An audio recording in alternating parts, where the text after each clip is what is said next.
Chapter 2 The Pool of Tears. "Curiouser and curiouser!" cried Alice. She was so much surprised that for the moment she quite forgot how to speak good English. "Now I'm opening out like the largest telescope that ever was. Goodbye, feet." For when she looked down at her feet, they seemed to be almost out of sight. They were getting so far off. "Oh, my poor little feet. I wonder who will put on your shoes and stockings for you now, dears. I'm sure I shan't be able. I shall be a great deal too far off to trouble myself about you. You must manage the best way you can. But I must be kind to them," thought Alice. "Or perhaps they won't walk the way I want to go. Let me see. I'll give them a new pair of boots every Christmas." And she went on planning to herself how she would manage it. "They must go by the carrier," she thought.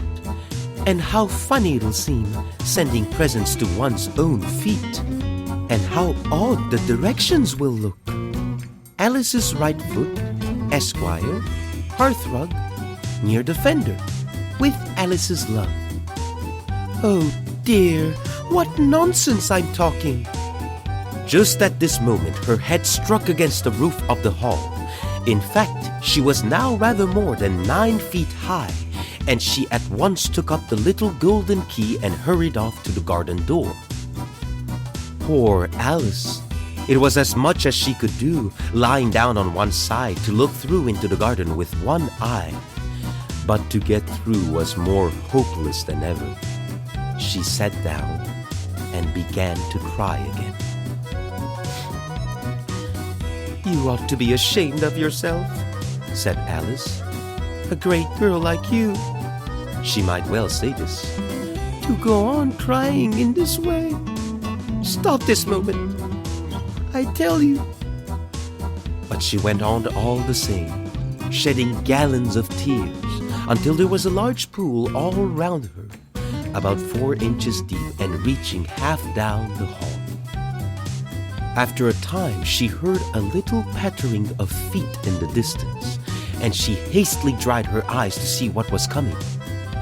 It was the White Rabbit returning, splendidly dressed, with a pair of white kid gloves in one hand and a large fan in the other.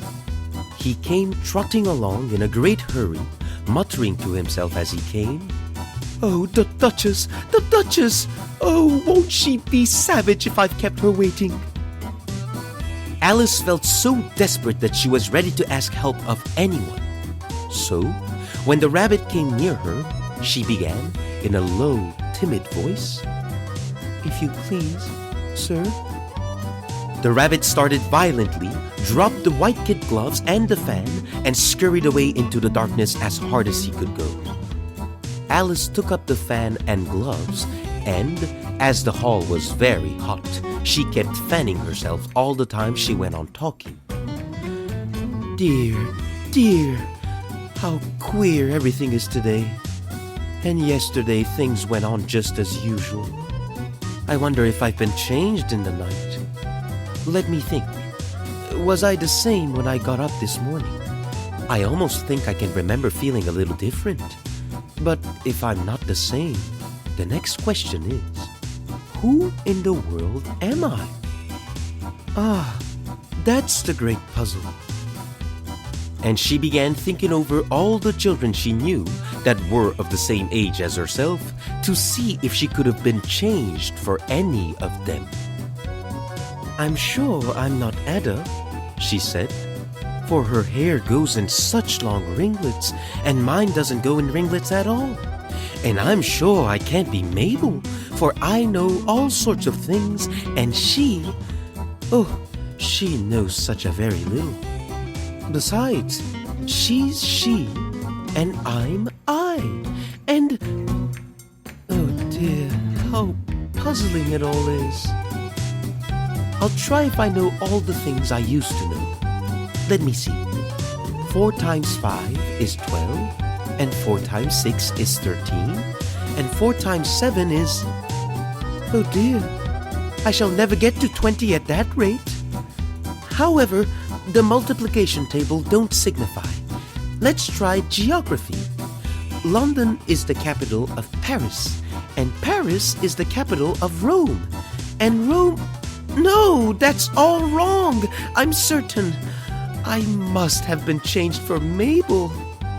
I'll try and say, how doth the little... And she crossed her hands on her lap as if she were saying lessons and began to repeat it. But her voice sounded hoarse and strange, and the words did not come the same as they used to do. How doth the little crocodile improve his shining tail and pour the waters of the Nile on every golden scale? How cheerfully he seems to grin, how neatly spreads his claws, and welcome little fishes in with gently smiling jaws. I'm sure those are not the right words, said poor Alice, and her eyes filled with tears again as she went on. I must be Mabel after all, and I shall have to go and live in that poky little house, and have next to no toys to play with, and, oh, ever so many lessons to learn. No, I've made up my mind about it. If I'm Mabel, I'll stay down here. It'll be no use their putting their heads down and saying, "Come up again, dear." I shall only look up and say, "Who am I then? Tell me that first, and then, if I like being that person, I'll come up. If not, I'll stay down here till I'm somebody else." But, oh dear, cried Alice with a sudden burst of tears. I do wish they would put their heads down. I am so very tired of being all alone here. As she said this, she looked down at her hands and was surprised to see that she had put on one of the rabbit's little white kid gloves while she was talking. How can I have done that? She thought. I must be growing small again. She got up and went to the table to measure herself by it, and found that, as nearly as she could guess, she was now about 2 feet high and was going on shrinking rapidly. She soon found out that the cause of this was the fan she was holding, and she dropped it hastily, just in time to save herself from shrinking away altogether. That was a narrow escape, said Alice, a good deal frightened at the sudden change, but very glad to find herself still in existence. And now for the garden! And she ran with all speed back to the little door. But, alas! The little door was shut again, and the little golden key was lying on the glass table as before. And things are worse than ever, thought the poor child, for I never was so small as this before, never. And I declare it's too bad that it is.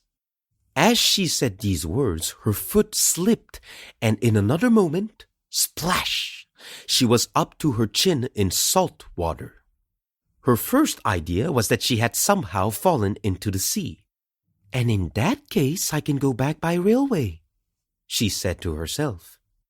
Alice had been to the seaside once in her life, and had come to the general conclusion that whenever you go to on the English coast, you find a number of bathing machines in the sea, some children digging in the sand with wooden spades, then a row of lodging houses, and behind them a railway station. However, she soon made out that she was in the pool of tears which she had wept when she was 9 feet high. I wish I hadn't cried so much, said Alice, as she swam about, trying to find her way out. I shall be punished for it now, I suppose, by being drowned in my own tears. That will be a queer thing, to be sure. However, everything is queer today. Just then she heard something splashing about in the pool a little way off, and she swam nearer to make out what it was.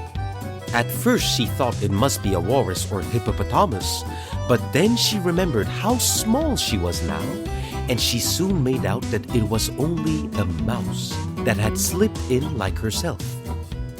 Would it be of any use now, thought Alice, to speak to this mouse? Everything is so out of the way down here that I should think very likely it can talk. At any rate, there's no harm in trying. So she began, "Oh, mouse, do you know the way out of this pool? I am very tired of swimming about here. Oh, mouse." Alice thought this must be the right way of speaking to a mouse. She had never done such a thing before, but she remembered having seen in her brother's Latin grammar, a mouse of a mouse, to a mouse, oh mouse.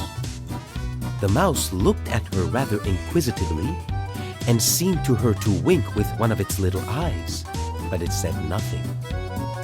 Perhaps it doesn't understand English, thought Alice. I dare say it's a French mouse come over with William the Conqueror.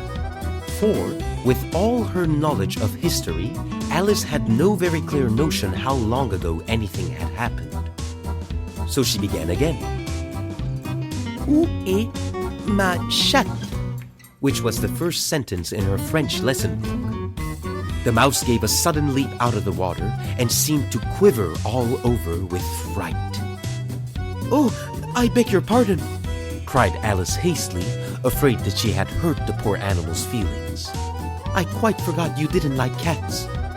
"Not like cats?" cried the mouse in a shrill, passionate voice.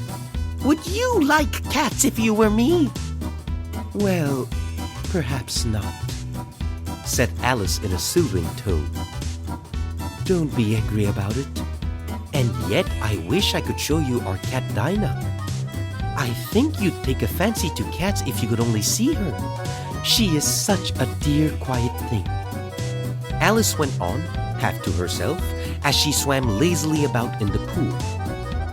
"And she sits purring so nicely by the fire, licking her paws and washing her face. And she is such a nice, soft thing to nurse. And she's such a capital one for catching mice." "Oh, I beg your pardon," cried Alice again, for this time the mouse was bristling all over as she felt certain it must be really offended. "We won't talk about her anymore if you'd rather not." "We, indeed," cried the mouse, who was trembling down to the end of his tail. "As if I would talk on such a subject. Our family always hated cats. Nasty, low, vulgar things. Don't let me hear the name again." "I won't indeed," said Alice in a great hurry to change the subject of conversation. Are you fond of dogs?" The mouse did not answer, so Alice went on eagerly.